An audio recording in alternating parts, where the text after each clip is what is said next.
இந்த இடத்துல நமக்கு ஜீவன் இல்லாதது போல, ஆவி இல்லாதது போல, ஒரு உயிர் இல்லாதது போல, நம்ம ஒரு ஸ்தோத்திரம் சோர்ந்து போய் அல்லது ஒன்றுமே செயல் இல்லாத போல காணப்படுவோமானால் இந்த மார்க்கம் நம்மை உயிர்ப்பிக்கிறது. அதனாலதான் நம்முடைய சமூகத்தில் என்ன உண்டாகும், நம்முடைய சமூகத்தில் என்ன இருக்கிறதா, பரிபூர்ண ஆனந்தம். பரிபூர்ண ஆனந்தம், பரிபூர்ணம். கர்த்தருக்கு மகிமை உண்டாகட்டும்.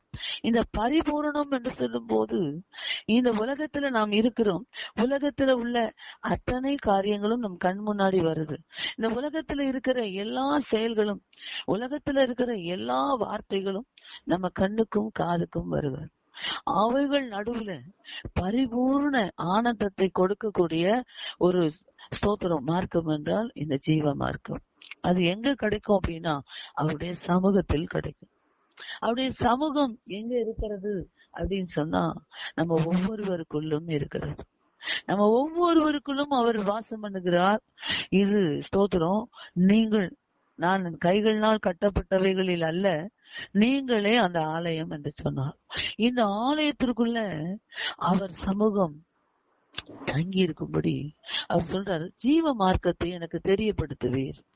ஜீவ மார்க்கத்தை தெரியப்படுத்தினால்தான் அவரை நாம் தக்க வைத்துக் கொள்ள முடியும். நம்முடைய இந்த ஆலயமா இருக்கிற இந்த இருதயத்திற்குள்ள அவரை நாம் தக்க வைத்துக் கொள்ள முடியும். அவருடைய ஒவ்வொரு அந்த கிருபை, தயவு, அன்பு இவைகள் நம்ம உள்ள இருந்து அப்படியே நமக்கு வெளியாகும். உள்ள இருந்து தானாக அப்படி நமக்குள்ள என்ன வரும் அப்படின்னா அதை பத்தி நமக்கு தெரிஞ்சிருக்கவே செய்யாது, அதை கற்றிருக்கவே மாட்டோம். ஆனா என்னெல்லாமோ நமக்குள்ள இருந்து வரும், அது சரியா இருக்கும். இது ஜீவ மார்க்கம். இந்த மார்க்கத்துக்கு இது வார்த்தை கிடையாது, இது சொல்லித்தர வேண்டியது இல்ல. இந்த மார்க்கத்துக்குள்ள தேவ சமூகத்துல அமர்ந்திருக்கும் போது, அவர் சமூகத்தை தேடும் போது அதை நமக்குள்ள அந்த ஜீவ மார்க்கம் வெளிப்படுவதை நாம் உணர முடியும். ஜீவ மார்க்கம் என்றால் ஸ்தோத்திரம், நாம உயிர் பெற்றுக் கொள்வது மாத்திரமல்ல, அநேகருக்கு உயிர்ப்பிக்கக்கூடிய நம்ம ஸ்தோத்திரம் ஒரு நல்ல ஒரு ஸ்தோத்திரம் செய்தி, அநேகரை உயிர்ப்பிக்கக்கூடிய. நம்மளை பார்க்கும் போதே நமக்குள்ள இயேசு இருக்கிறார், நமக்குள்ள தெய்வீகம் இருக்கிறது, நமக்குள்ள தேவ அன்பு இருக்கிறது, தேவனுடைய மகிமை இருக்கிறது. இவைகள் வெளிப்படும் போது அவர்களுக்கும் ஜீவன் உண்டாகும். அல்லேலூயா. இந்த மார்க்கம் மற்றவர்களையும் உயிர்ப்பிக்கும். நமக்கு தெரியாது, நிறைய நேரங்கள்ல நம்மை அறியாமலே அநேகருக்கு அதை காண்பித்துக் கொண்டுதான் இருப்போம். ஸ்தோத்திரம், கர்த்தருக்கு மகிமை உண்டாகட்டும். நிறைய நேரங்கள்ல உங்களுக்கே தெரியாம நீங்க நன்மை செய்வீர்கள். நன்மை செய்யுங்கள்னு சொல்லி கொடுத்திருக்கிறார் ஆண்டவர். உங்களுக்கு தெரியாமலே உங்களை பார்த்து அநேக ஜீவன் பெற்றிருப்பார்கள்.